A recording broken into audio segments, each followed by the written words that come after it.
Timóteo Figueiró com a gente hoje. Tudo bem, Timóteo? Tudo bem, pastor? Tudo certo? Tudo bem. Timóteo, eu escolhi para falar um tema contigo sobre superação. Tu tens hoje 40 anos de idade, faz em dezembro 41. Casado há quanto tempo? Faço 17 anos agora em setembro. Setembro, com a senhora Estela. Isso aí. Estela Stein. Stein. Quantos filhos? 4 filhos. Qual é a idade deles? Lucas tem 12, Benjamin 10, Matias 8, Tomás 4. Tomás 4. Formado? Me formei em Direito em 2008 Tá. e 2022 em Teologia. Em Teologia. Bom, pastor dos jovens, junto pastor das famílias, aqui na sede da Igreja Encontros de Fé, e servindo a Deus. Fala inglês? Olha, me viro no inglês. Melhor do que eu, né? Bem melhor, né? Bem Eu melhor. falo alguma coisa em inglês assim. Tá. Timóteo, superação. Algumas pessoas sabem, convivem mais perto de ti, outras pessoas não. Tu não tens o braço esquerdo. O que é? O braço esquerdo, o a mão? antebraço O esquerdo. antebraço esquerdo tu não tem. Né? Uhum. Nasceste assim? Nasci assim. A medicina trata como a ausência congênita, né? De antebraço. Aí tem um código CID, que é um código que trata é um livro gigante, assim, tipo uma bíblia, assim, que trata de vários códigos, né? De vários tipos de deficiências e tal. E cada um se enquadra num código, né? Para facilitar acesso também a outras coisas depois, né? Então tem ali o meu código Q71.2, né? Que vai na carteira de motorista e tal, vai... Identidade também, esse tipo de coisa aí. Para dirigir, tu tem que ter tem que ser automóvel automático. É obrigatório, né? O veículo hidramático, como se fala tecnicamente, né? Que é o câmbio automático, né? Hoje é muito mais comum, né? Mas lá quando eu tirei a carteira de motorista em 2001... Era mais difícil. Naquela época só tinha carro importado automático no Brasil. Carro manual, Era poucos. Carro automático nacional. Existiam Santana, esses carros assim... Santana e o Monza. Monza, Santana, Ômega e tal. Era os só... carros mais caros também, né? Não tinha muito acesso. Depois começou a aparecer os carros populares nacionais com câmbio automático e facilitou bastante. Bom, Timóteo, assim, ó, tua infância, quando tu começou a brincar e aí quando é que tu percebeu, quando criança, que tu não tinha mão? Teus irmãos, quando tu nasceu, tinha a Carolina e o Tiago, né? Eles diziam para a Magda que mamãe, a mãozinha dele não abriu ainda, mas vai abrir, né? Então eles tinham uma expectativa que a tua mão abrisse, tá? E depois eles foram entendendo, nós fomos explicando para eles com o tempo que a tua mão não ia abrir. E na infância, assim, para brincar, quando criança, e quando é que tu entendeu, assim, que tu começou a ver que tu não tinha mão mesmo, que tu era diferente? É difícil lembrar uma data, assim, ou uma fase, né, de fato, mas certamente eu tive esse momento dessa descoberta, né, dessa percepção e tal. Mas, digamos que ali, acho que a partir de 5, 6 anos de idade, já mais clareza sobre isso, né? Mas como é algo congênito de nascença, a gente se adapta, né? Facilmente, se adapta de uma maneira diferente, né? Convive com aquilo o tempo inteiro, desde de pequeno, enfim. Então, eu não vou precisar, assim, uma data que eu me lembre bem disso, mas... Mas começou a notar que tu não tinha mão, que os outros tinham duas, tu tinha uma só. É isso aí, né? Essa percepção veio, né? Também, talvez, quando eu ia em alguns lugares públicos e as pessoas ficavam olhando, né? Crianças, né? Crianças olham bastante. É uma coisa normal ficar admirada, né? Com aquilo, né? Uma Na coisa praia, por comum. exemplo, tu era aquele alemãozinho gordinho.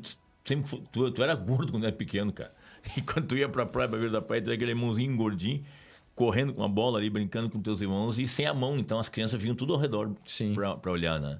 Supermercado, por exemplo, né? Shopping. Mercado, shopping. Então, acho que é essa fase assim, que eu tenho lembrança, que eu comecei a ver os olhos sobre mim, né? Ver a diferença e talvez também uma fase mais difícil, né? De compreensão, né? Eu não queria muito sair em público, assim, queria ficar mais na cola da mãe, os irmãos mais velhos, né? A gente não tem muita diferença de idade, são 3, 4 anos no máximo ali para a Carolina, que é a mais velha. Então, o Tiago e a Carolina estudavam de manhã e eu ficava com a mãe nesse tempo. Então, ia ao mercado com ela sozinho e tal, ficava sempre na cola dela, né? Então é essa fase assim da vida que eu tenho essa lembrança, de fato, né, da percepção, né? E aí veio o colégio, 6 anos de idade. Veio o colégio, né? Os primeiros dias são mais complicados de adaptação, mas de forma geral, assim, não tive muita dificuldade no colégio. Tem algumas coisas que ajudam bastante, né? Na questão da introdução social, que é o futebol, o esporte, né? Eu gostava muito de futebol, sempre joguei futebol, e o futebol me ajudou muito no colégio nesse sentido de me enturmar. Tu jogava vôlei, cara. Basquete, cara. Quando era criança. Sempre gostei muito de esporte. Tu te superou, e aí assim, ó, tu foi bom no ping-pong, tu era o melhor no skate da família, tu te superou nisso aí. Tu acha que essa tua necessidade de se superar também foi conquistada? É interessante isso, né? Eu sempre tive facilidade para o esporte. E eu sempre gostei muito do esporte, né? E eu nunca tive em mim também essa questão assim de pensamento contrário, assim, tu não vai conseguir. Eu sempre enfrentei isso. Tá. Então, se ia jogar um futebol lá, vamos enfrentar. Vai ter um basquete e tinha uma oportunidade, eu entrava em quadra para jogar junto. Vôlei também. Então, eu nunca tive essa questão de uma barreira mental assim para não tentar as coisas. Sempre tentei. Né? E o esporte ajudou muito nesse sentido. Eu tentei uma época o surf também. E o surf tem uma dificuldade que é a remada, né? Tu tem que remar e tu tem que atravessar as ondas. E o nosso mar aqui ele é complicado nesse sentido. Então, e aí tu largou o surf? Eu tentei algumas vezes. Eu confesso que o mar aqui também ele não chama muita atenção para o surf. Aqui não é muito convidativo, né? Eu pensei assim, vou me esforçar um monte. Conseguir entrar lá dentro. E não, é algo perigoso também. O nosso mar é perigoso também aqui. Aí chega lá dentro... Não vai valer a pena. Fica 2 horas no mar para conseguir pegar uma onda e olha ali. Foi um esporte também que eu não... Mas no skate... Eu gosto, mas... No skate tu te deu bem? No skate sim, né? No skate sim. Tem a questão do equilíbrio, né? Que é importante. Mas... A gente desde pequeno lá... Já tinha um skate em casa, ela morava numa chácara, né? E uma viagem que tu fez, trouxe umas rodinhas novas pra gente de skate. Espanha. E é uma época que era bem restrito o skate aqui. Aquelas rodinhas que trouxeram eram diferenciadas, né? Rodinhas melhores, né? Eram amarelas rodinhas. De Barcelona, me lembro. Tu trouxe rodinha e trouxe aqueles... Os peão, aquele também, né? Peão também, Que era uma brincadeira mais da tua fase, né? E o peão aqui era com prego na ponta. E o que tu trouxe, ele era uma ponta redondinha e tal. Diferente. É diferente. O Thiago guardou dele. O teu tu perdeu. O meu se quebrou, foi. Mas assim, deixa eu te falar um negócio. Tu falou do esporte, tu falou do futebol. Desde o início, com teus 4, 5, 6 anos de idade, tu passou a ter uma habilidade com a bola. Né? Aliás, quando tu tinha 11, 12 anos, eu te coloquei numa escolinha de futebol e iam te encaminhar para um time, parece que ia ser o Grêmio. Tua mãe que ficou com um certo receio, né? Mas assim, Timóteo, há um comentário no meio de todo mundo que convive contigo, os profissionais que jogaram contigo, como o Rincon, como o Emerson, todos eles acharam que tu podia ter sido profissional, né? E, na verdade, do futebol amador, no meio evangélico, de repente tu foste um dos jogadores mais habilidosos. Tu jogou bem no colégio, tu tinha um apelido no colégio. Como é que era teu apelido no colégio? Romote? Romório, acho que era, me chamava na época. Hein? Romote, era, né? Época do Romário, Bebeto, né? Eu me lembro que eu fui uma vez numa final de um torneio do colégio e estava lotado o ginásio e o juiz apitou, né?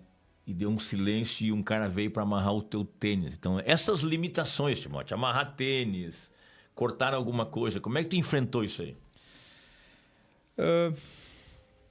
O tênis eu aprendi, né? Depois de velho.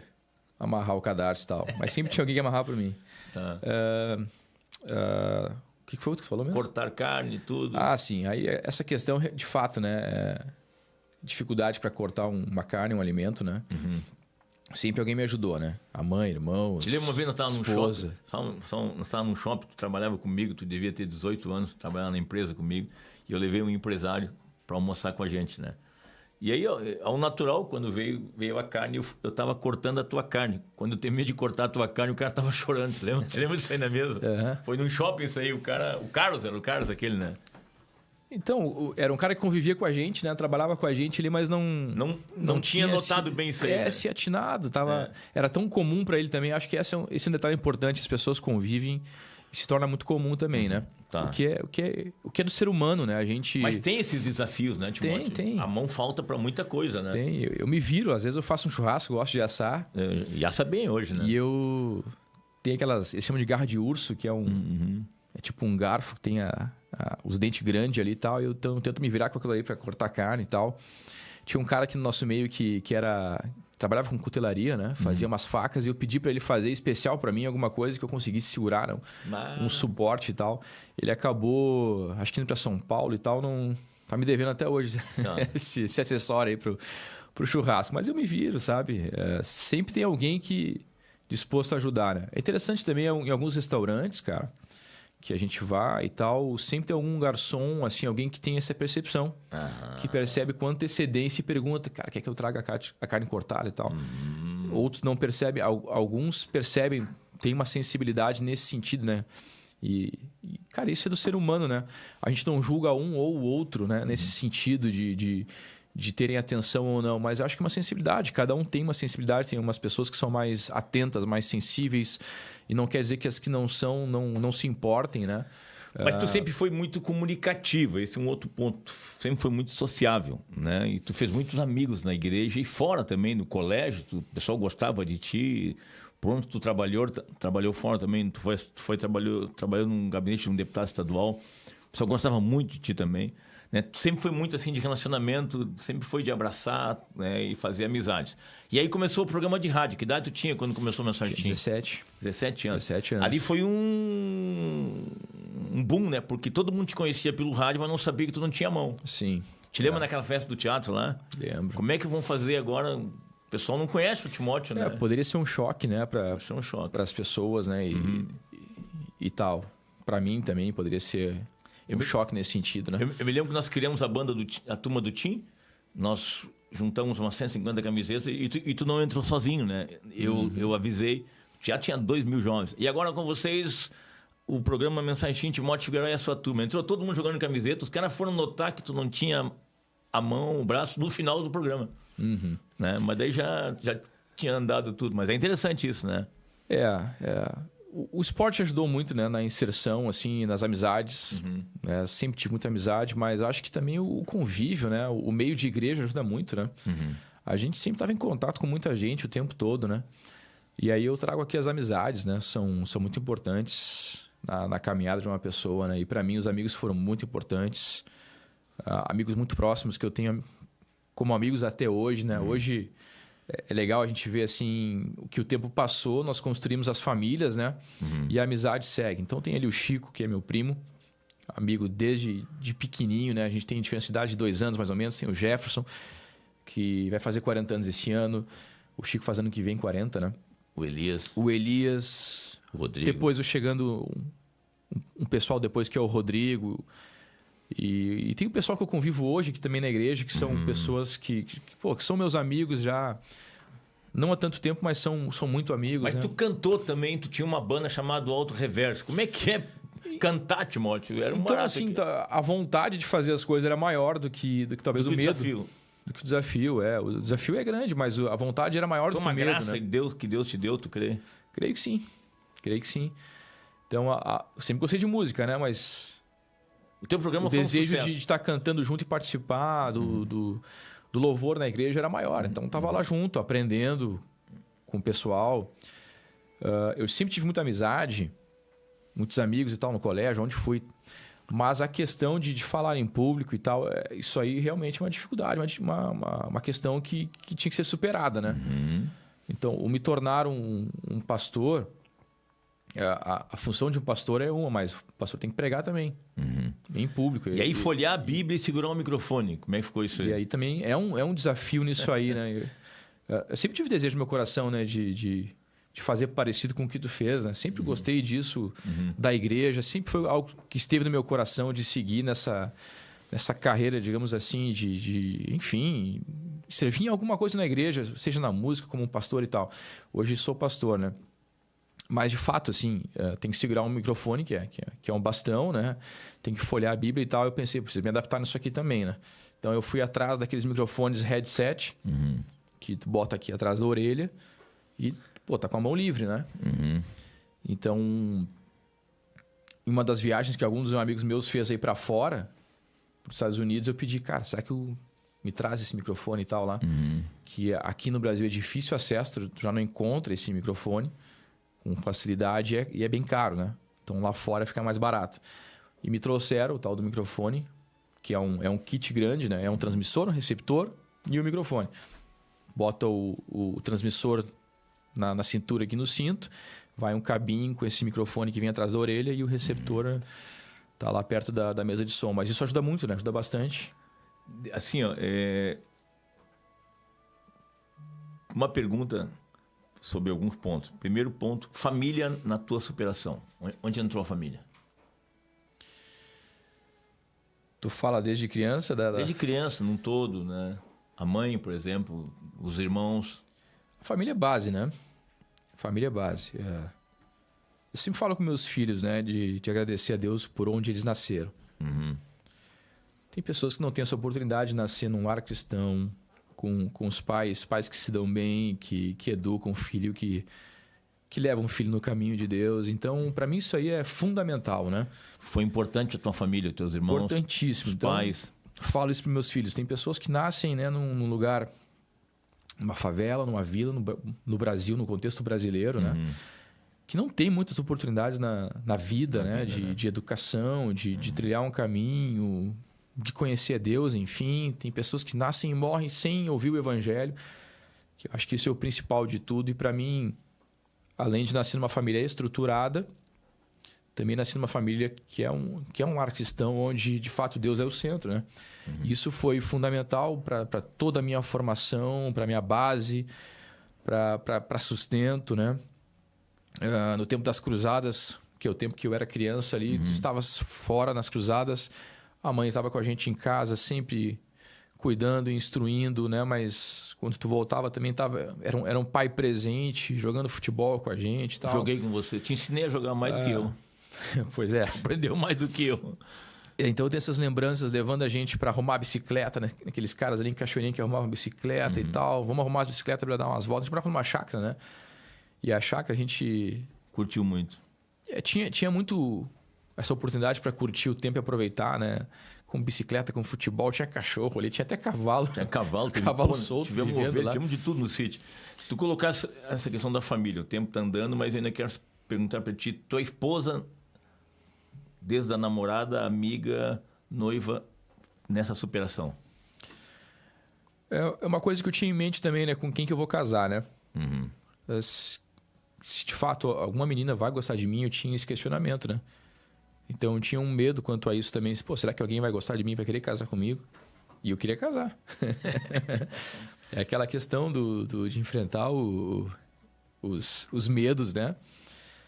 E quando eu conheci a Estela, é a minha primeira namorada, primeira e única namorada, a minha noiva e esposa, única também. E ela foi fundamental também. Desde os primeiros dias, meses que a gente se conheceu, eu já entendi, assim, ela é a pessoa com quem eu quero casar e que se interessou de fato por mim, que gosta de mim, né? E ela também depois, né, passando os tempos, né, ela tinha um desejo de casar com alguém que fosse um pastor. E na época eu não sabia que eu seria um pastor, nem tinha certeza sobre isso, né? Camelo levantado, tu era bem diferente, né? Enfim, coisa da vida. Quando eu conheci ela, eu tinha 17 anos e ela tinha 15. Tu era roqueiro, né? Quando a gente se conheceu, a gente foi namorar, claro, bem depois ali já. Eu tava com 21, ela com 19, né? Mas a gente se conheceu bem cedo, né? E fundamental para caminhada também, né? Para maturidade como homem, como marido, como um pai de família, enfim. A família que foi a minha base, né? No começo, lá, tua mãe e meus irmãos. Hoje é a tua família. E a família hoje que eu tenho, né? 4 filhos. 4 filhos, 4 meninos. E é um desafio grande, né? Criar 4 filhos hoje nesse mundo aí. Cara, e assim, eu vi tu... Aí que tá, vamos entrar aqui, né? Carregando sacola, botando o carrinho no porta-mala do carro, né? Fazendo o trabalho de pai sempre, com uma mão só. É interessante ver tu fazer isso tudo, as pessoas ficam te olhando. E eu nunca vi tu te queixar. Agora, um momento teu com Deus... Então não dá pra se queixar, né? Aí que tá. Agora, um momento teu com Deus, que tu abriu teu coração para Deus, um momento tu levou este assunto para Deus. Tu tem lembrança disso? O momento que tu entrou e disse, Deus, e como é que fica? Como é que vai ser? Várias vezes, né? Eu tinha esse questionamento. Questionava. Acho que são perguntas, né, que a gente faz na vida, né? Por quê? Por quê, Deus? Por quê? Mas ao mesmo tempo tu vê pessoas com situações piores que as tuas. E é difícil reclamar, né? Ou questionar. Mas às vezes as pessoas têm vergonha de questionar a Deus alguma coisa, né? E todo mundo passa por desafios, todo mundo tem seus desafios, tem seus enfrentamentos na vida. Quando eu preguei no último domingo pela manhã aqui na igreja, eu falei mais ou menos sobre isso, né? Que é o momento que Jeremias está questionando diante de Deus algumas coisas, né? Por que o povo estava tão contrário a Deus e tão contrário a ele, e ele tinha que fazer aquilo, pregar o evangelho para aquele povo que não queria saber, né? E ele questiona Deus, até quando, né? Por que isso? Mas eu sei que tu tem a tua justiça e tal. Então Deus tem a justiça dele, tem os caminhos dele, e isso eu não questiono, né? Tanto é que eu sirvo esse Deus de coração e com temor, né? A falta, hoje a maturidade que eu tenho, né? De compreender esses detalhes, né? A falta é mínima, né? São detalhes da vida que para mim não fazem tanta diferença. Vou ter alguns desafios em algumas questões ou outra, né? De mobilidade, de carregar alguma coisa, mas isso para mim Tá superado. É totalmente superado. Fé nisso aí. Mas quando era criança, adolescente, sim, né? Tinha alguns questionamentos e eu queria entender, né? Então, teve um retiro, adolescente lá na chácara, que eu fui batizado no Espírito Santo e estava ali com os meus amigos. Eu sempre falo isso, né? Como é importante estar na igreja com Deus amigos, porque aquele momento foi muito importante nesse sentido, né? E ali Deus falou comigo e eu tive um despertar, assim, como é interessante isso, as pessoas devem buscar isso, né? Após o batismo do Espírito Santo, eu fui despertado e eu queria ler demais a Bíblia.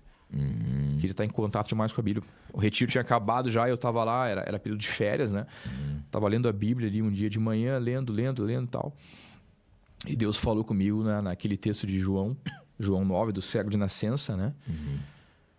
Onde havia um questionamento ali, quem é que pecou, né? Os seus pais ou ele mesmo, para que ele nascesse assim, né? E Deus fala, não, é para que se manifeste a glória de Deus ali, obviamente, né? Para que se manifestasse Jesus Cristo como Filho de Deus naquele momento, fazendo o milagre, né? Mas existia também um contexto judaico, né? Judeu, de que se a pessoa tinha algum problema é porque alguém tinha pecado, alguém tinha errado. E às vezes a gente faz um questionamento e talvez a gente enxergue assim, e o ser humano também, quando te olha, né, nessa maneira, e tu nessa posição de um deficiente, tu pensa sobre isso também. O que aconteceu? Ou por que isso tem acontecido assim? E não tem uma explicação. Não tem uma explicação. O mundo que a gente vive hoje, é o ser humano no pecado. Tá lá em Adão e Eva o problema todo, entendeu? Mas a fé, então... A fé é fundamental. Tu colocasse uma coisa importante, quando fosse tomado pelo Espírito, ali começou uma vida nova, né? Sim. E a gente tem visto. Cara, hoje tu é pastor, formado em 2 faculdades, né? Trabalha bastante, é responsável pela administração da igreja, 4 guris, joga bola com eles. Durante a pandemia, vocês jogaram futebol o tempo todo num campo perto da tua casa ali, né? E vocês oram, tu é um paizão, é um esposo, é um filho, né? Exemplar também. Creio que teus irmãos também têm admiração por ti. Eu quero dizer para ti que a gente convive contigo, admira a tua superação e sabe que tu superou tudo pela fé, né? Sim. Gratidão a Deus, Timóteo. Muito. A gratidão a Deus é o combustível, né? A vida é curta, a vida passa rápido, tem que aproveitar a vida, não vou ficar me queixando, lamentando. Eu tenho uma família especial, 4 filhos, uma esposa que eu amo muito, que me ama muito. Isso aí para nós é o combustível para ir adiante, né? E o Senhor junto. Timóteo, muito obrigado. Tinha muito mais para conversar. Vamos voltar outra hora aí para bater um papo, né? Muito obrigado. Meia hora é um tempo curto, né? Mas são 25 minutos bem corrido, bem aproveitado. Estamos aqui então, chegando no final da nossa conversa.